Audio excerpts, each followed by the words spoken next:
no resemblance to a water pipe or electric line or sewer.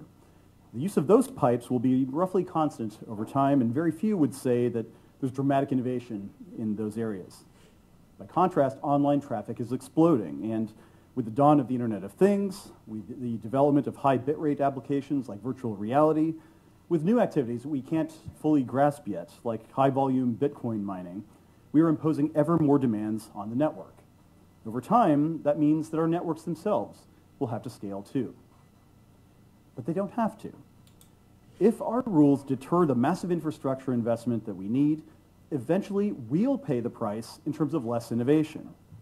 Consider these words from Ben Thompson, a highly respected technology analyst, from a post on his blog Stratechery supporting my proposal. It's an extended quote, but with your indulgence, it's important. The question that must be grappled with is whether or not the internet is done. By that I mean that today's bandwidth is all we will ever need, which means we can risk chilling investment through prophylactic regulation and the elimination of price signals that may spur infrastructure build-out.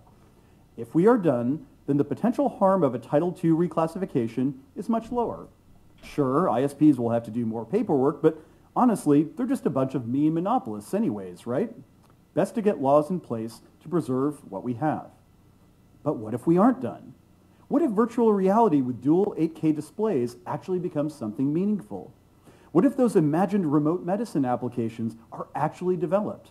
What if the Internet of Things moves beyond this messy experimentation phase and into real-time value generation, not just in the home, but in all kinds of unimagined commercial applications? I certainly hope we will have the bandwidth to support all of that. I do too.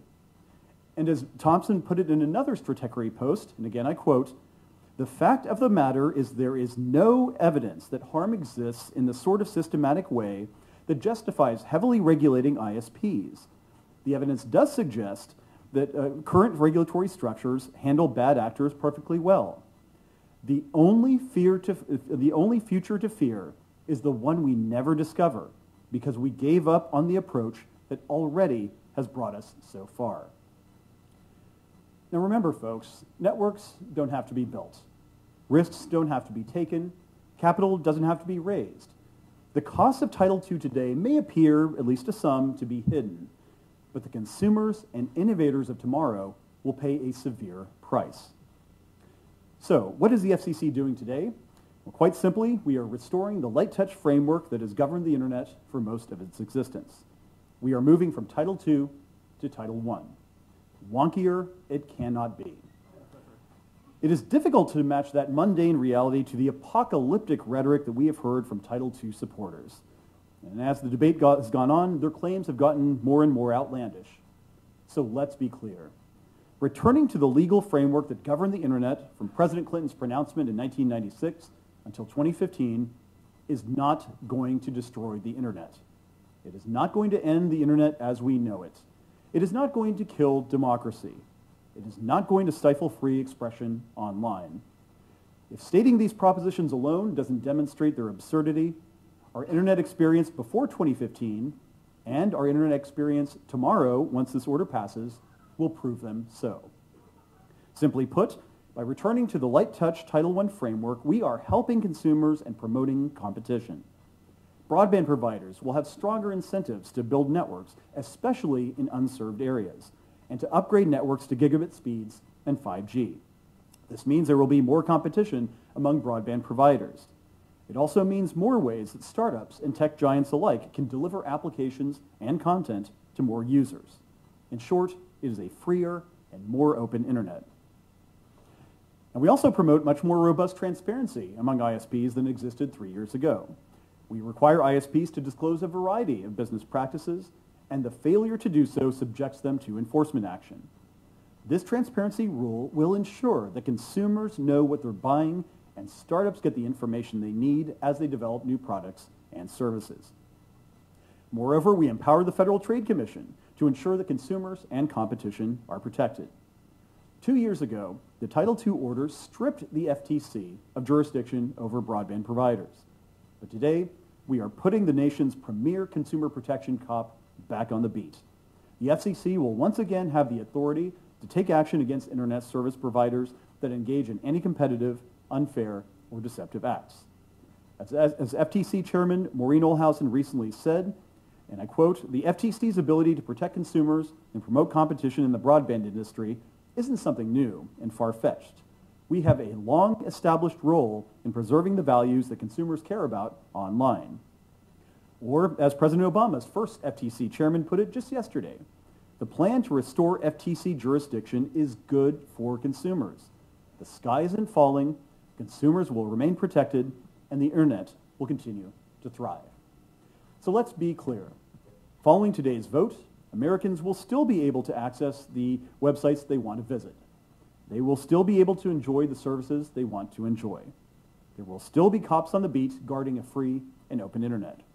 This is the way things were prior to 2015, and this is the way they will be once again. Now, our decision today will also return regulatory parity to the internet economy.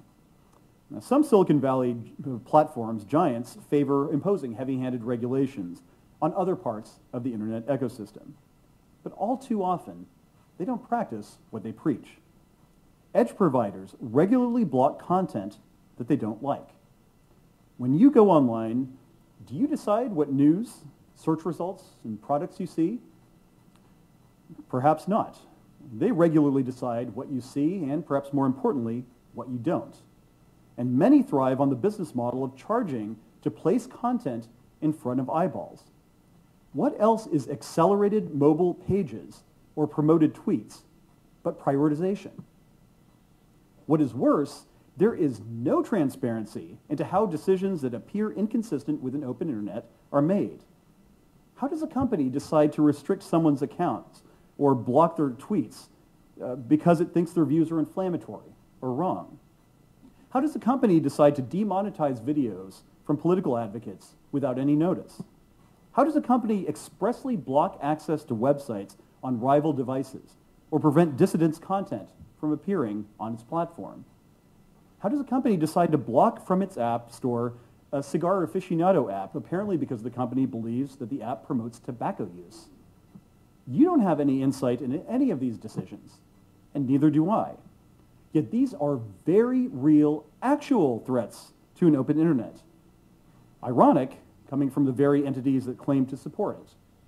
Ironic, too, that so-called net neutrality advocates, most vigorously opposed to our reforms, have little to nothing to say about these threats. These are omissions, these are threats that a growing number of officials, Democrat and Republican, House and Senate, are beginning to take notice of. Now look, perhaps certain companies support saddling broadband providers with heavy-handed regulations because those rules work to their economic advantage. I don't blame them for taking that position.